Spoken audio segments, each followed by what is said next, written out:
So, Godzilla 2014 was one of my favorite movies of that year. And ever since we got the announcement that there definitely is going to be a sequel, that we are going to have more monsters from the classic Japanese giant monster movies that I grew up watching, plus the added bonus that King Kong's going to be part of this cinematic universe, and we're going to have an American version of what the Japanese had for their own giant monster universe. Let's face it, the Godzilla movies, it's its own cinematic universe in Japan. We're just finally getting an American one.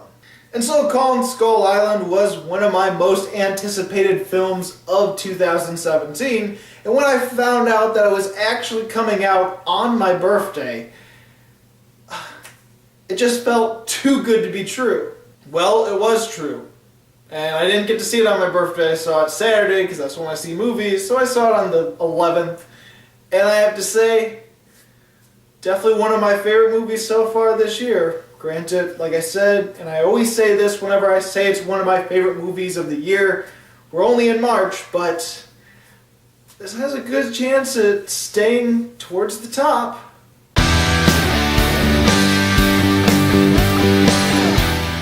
So, Kong Skull Island is another reimagining of King Kong, and it's not typically the classic story of King Kong. There is definitely some elements and hints in there that sort of feel classic, or classic King Kong.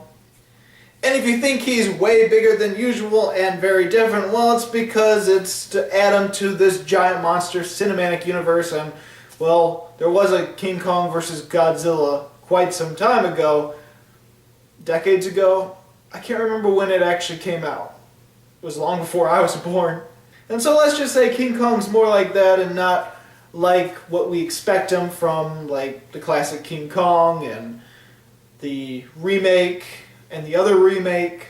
But the movie is in the same universe as Godzilla 2014. This movie takes place during the Vietnam War, or at least towards the end, or the end of the Vietnam War. 1973, I believe, the movie's set. And of course, just like in Godzilla 2014, we have the company known as Monarch, who is trying to discover these giant monsters, trying to find proof. It's in its infancy, I would say, during this movie. They're a secret branch of the government that's kind of thought of as kind of loony and crazy. John Goodman's character has the idea that, hey, there definitely is monsters out there, there's giant monsters. He has this crazy, or crackpot theory. And satellites have discovered this island surrounded by a perpetual storm. John Goodman's character is like, hey, there could be monsters here, we gotta find out, we gotta know the truth, we gotta find out what's on this island before the Russians do, because it is during the Cold War at this point. He gets the funding, he gets the scientists, he gets the tracker, he gets the military. They all set out to this island, and unfortunately, just like you would expect, something goes horribly wrong, and they're all crashed, and they're all trapped on this island for at least 3 days before Rendezvous can actually help them out. And so our survivors have to survive for the next 3 days, hurry up and get to the checkpoint within the 3 days, and try not to get eaten, stepped on, or killed by all the giant monsters that populate this island. I mean, that's pretty much this movie in a nutshell. Now I have to say, Kong Skull Island, I absolutely loved the film. Now granted, I might be a little biased because I absolutely loved Godzilla 2014 as well. And secondly, I do love most giant monster movies, most kaiju movies, whatever you want to call them, because I grew up watching them, and whenever there's a new one out, it always piques my interest, it always gets me excited, and most of the time they deliver and I absolutely love them. So yeah, I could be a little biased by that, but I think this is a really damn good film. So what did I like about it? Well, obviously the giant monsters are pretty damn epic. Now there isn't really any dinosaurs in this movie, and some of the giant creatures are just giant animals, such as what looks to be a water buffalo or something along those lines. And Kong himself being just a giant ape, but one that walks on 2 legs and is a little bit more human.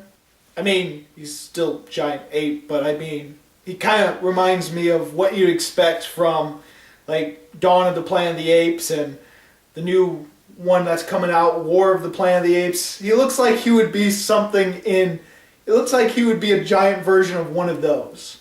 But there was at least two creative creatures in this movie. There was the skull crawlers, which are pretty damn frightening, but not as frightening or as disturbing as the frickin' spider, which I won't give away too much about because that was pretty much my favorite unique creature of this movie. It's only one scene, but it is a horrific scene. Just watch out for the bamboo forest if you haven't seen the movie already. That is one cool creature. I have to say, the CGI is good. There's only a few creatures here and there that look a little cartoony, and a few things that look a little cartoony as well. But those other things that look kind of cartoony feel a little stylized and feel like they fit in this movie. I think the only things that looked out of place were the deer or antelope or some sort of four-legged hooved creature that is not really a giant version of them, just sort of human size. Those things looked cartoony, but so did the antelope or hoof-like creatures in Jungle Book. So maybe it's just those kind of creatures. Maybe there's just really... Maybe people just have trouble making realistic deer and antelope and CGI creatures of that nature. Because we already had two cartoony-looking deer in two different horror movies this year.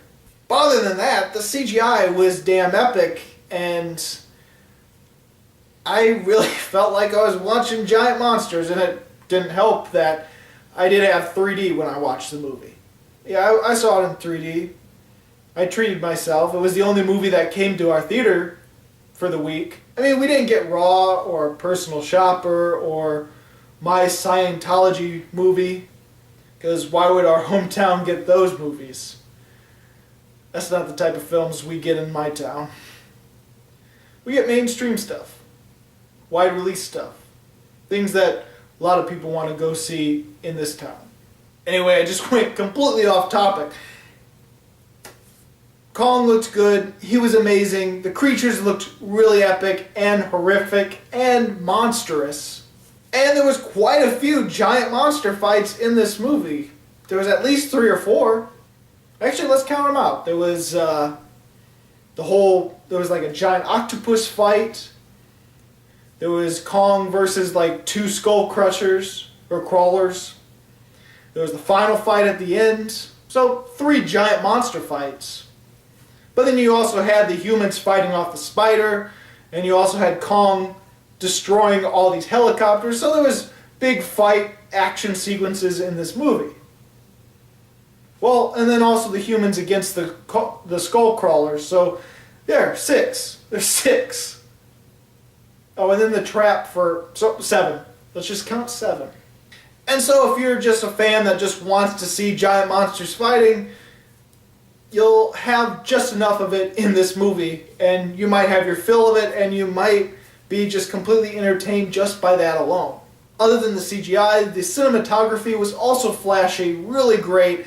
There are some really epic shots in this movie. Whether it's in slow-mo, whether it's the camera spinning around, there's a lot of really good shots in this movie. Cinematography is one of those things I don't really talk about in my movie reviews that much because, for the most part, in most movies, it just goes completely unnoticed. It's only when it's flashy, it's only when it makes itself known that I honestly see the cinematography and talk about it. Because if I notice it, it means it's bad or it's great, and it was great in this movie, I feel. The soundtrack is, of course, music from that era, and ones that I didn't quite expect for a Vietnam movie. I mean, there's a few of them that I would expect, but other ones definitely fit that era, but are ones that normally aren't used in war movies or Vietnam movies. Some of them are a little out of the norm, which I liked. There's some really epic visual moments in this movie, things that I will remember for a long time. and things that I just don't want to get into because I want you to experience it for yourself. There's some really epic moments. Now, as far as flaws go, personally, this is my personal opinion, that even though there are some things that are just okay, things that I could see other people disliking, for the most part, all the flaws that I feel in this movie is completely forgivable and things that I didn't mind in the movie whatsoever. Kind of like Godzilla of 2014. Now, I will say the weakest things of this movie is, well, the story and the characters. And yes, it's the things that a lot of people are going on and on about, but me personally, I thought it was completely okay and fine and very serviceable. For one, the story definitely is a story that feels like a B-movie giant monster flick. Ultimately, the story is about people getting trapped on an island, having to deal with monsters, having to get to a certain checkpoint and survive long enough to get off the island. Very simple story. A lot of B-movies have had this type of story, and it's completely fine. But what makes a B-movie story even better is if it heightens it to a level that is beyond its B rating. And personally, I feel Kong Skull Island does that. It could have been executed to an amazing level like other B-movie horror films have been last year, such as B-movie thrillers like Green Room or Don't Breathe or Lights Out. But then again, this is totally different things, but I'm talking about how I'm just giving examples of B-movies that have a B-movie script that heighten it due to execution alone, acting alone, characters, all that sort of jazz. But for Kong Skull Island, what it excels at is the execution and the themes throughout the movie. The themes of the movie, that's what heightens it to a better level for me, and it's what really keeps the movie going. It's what keeps it from being just a dumb blockbuster film and have some message to it, have some heart to it, have that sort of indie director touch to it.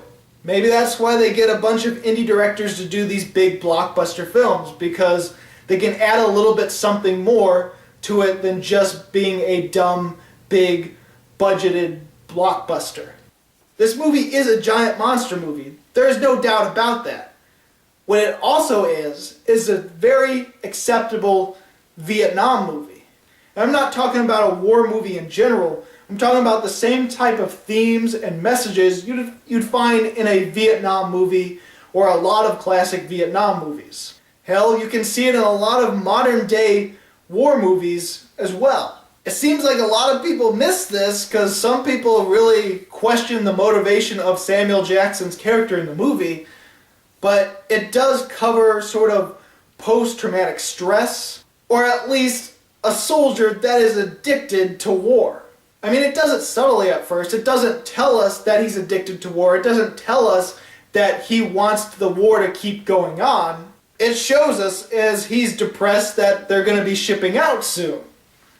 And so when he gets the call that, hey, want to do one more mission, he's like, hell yeah, I want to do another mission. Because he doesn't want the war to be over. Because they're abandoning the war, because his higher-ups are shipping them out of the war, he feels like there is loose ends. He feels unfulfilled.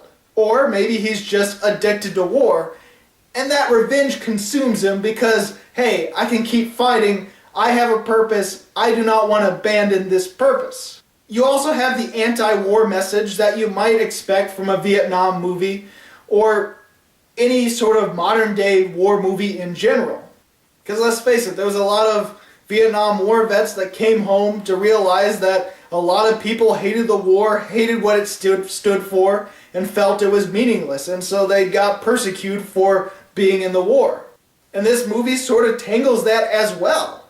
Not with them coming home, but showing through the story and integrating with the story itself. Having two groups that are completely separate throughout most of the film, one of which goes through the island and sees its beauty, doesn't have a lot of hardships, doesn't have a lot of troubles. They sort of breeze past a lot of the obstacles, no one really dies, and they get to see the ecosystem and what Kong represents on the island. While on the other hand, the other group, mainly of soldiers, trudge through hell, are attacked by giant bugs have to suffer a lot of loss, and they go through the war, while the others go through sort of hippie land. I mean, they don't they don't get drugged or anything like that, but I mean, they get to see the peaceful side. These guys get to see the war side.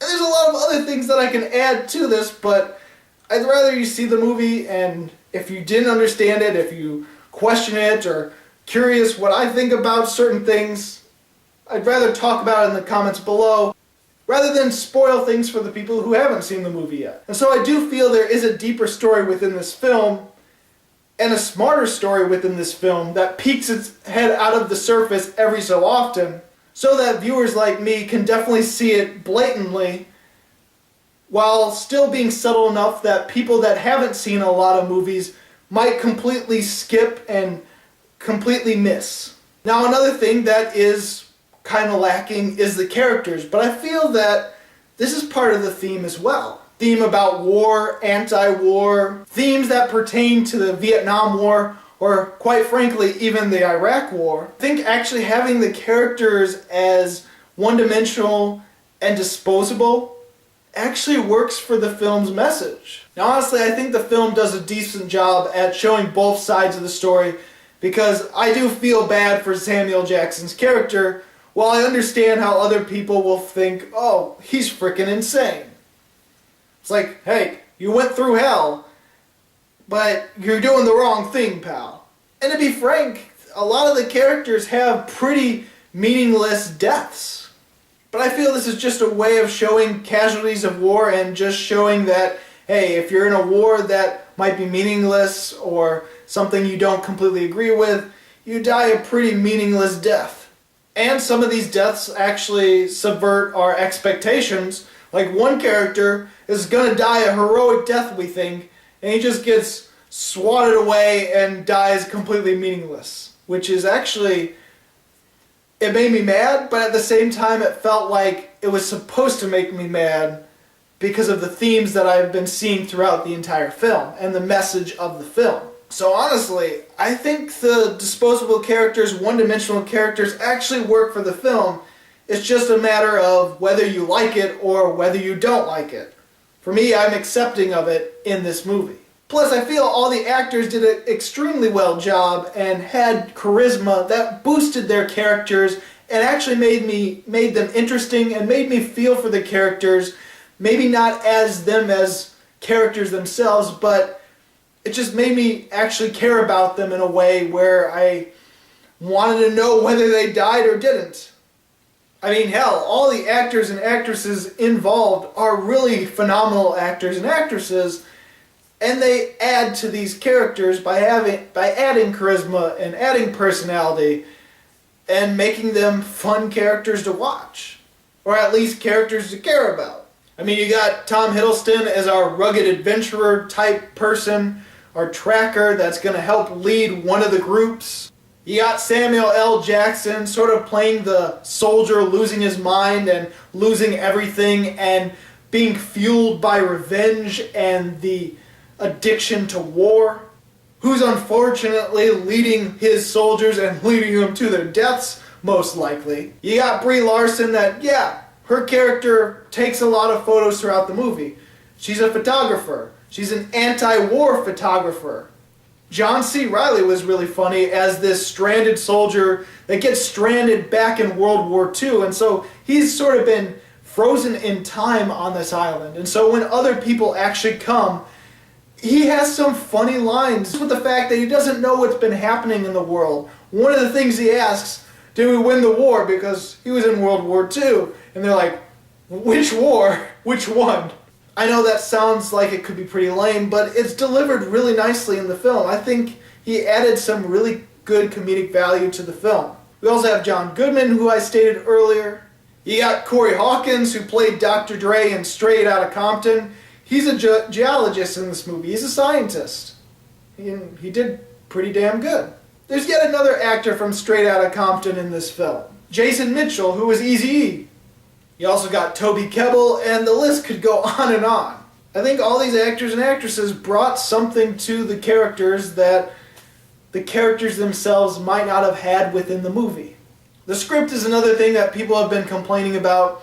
Personally, I didn't find it cringeworthy. There is quite a few exposition in this movie because it is a world-building movie. It is a fantasy. It is trying to set up Skull Island, which is set up in a way that we didn't imagine in any of the other films, because this one has more of an Asian style. This has more of a, probably to fit the setting of being in the Vietnam era, and the fact that these monsters are more Japanese. I mean, these other monsters are from the Japanese film, so they want to put more Asian influence.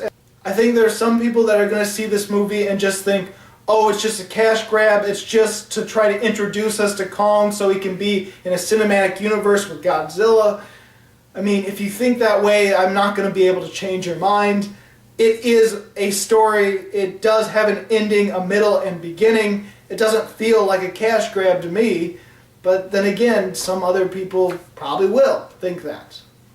Oh, and I almost forgot to mention two other things. One, there is one brutal, graphic, and epic giant monster kill in this movie. Good enough to almost, and I mean almost, rival that of the final death in Godzilla 2014. You know what I'm talking about, with the atomic breath in a giant monster's mouth. Yeah, there's something that rivals that in this movie. Again, I still feel the crazy atomic breath in the mouth was better, but they're both really epic giant monster kills.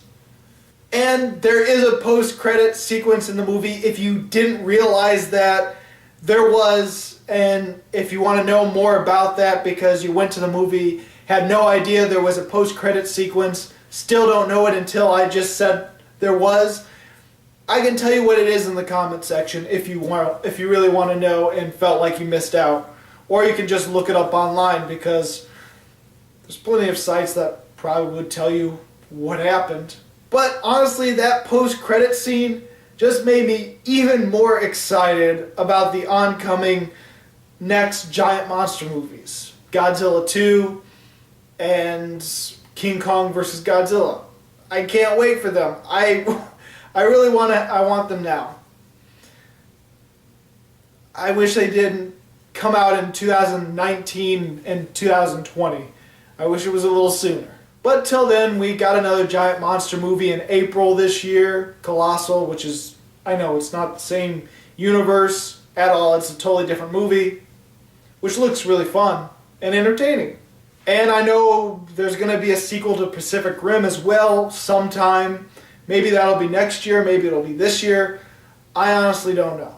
Personally, I loved Kong Skull Island. I'm going to give it 4.5 stars. So, did you see Kong Skull Island? What'd you think about it? Go ahead and comment below. And if you like this video and you want to see more, please subscribe and check out my movie reviews of 2015, 2016, or 2017.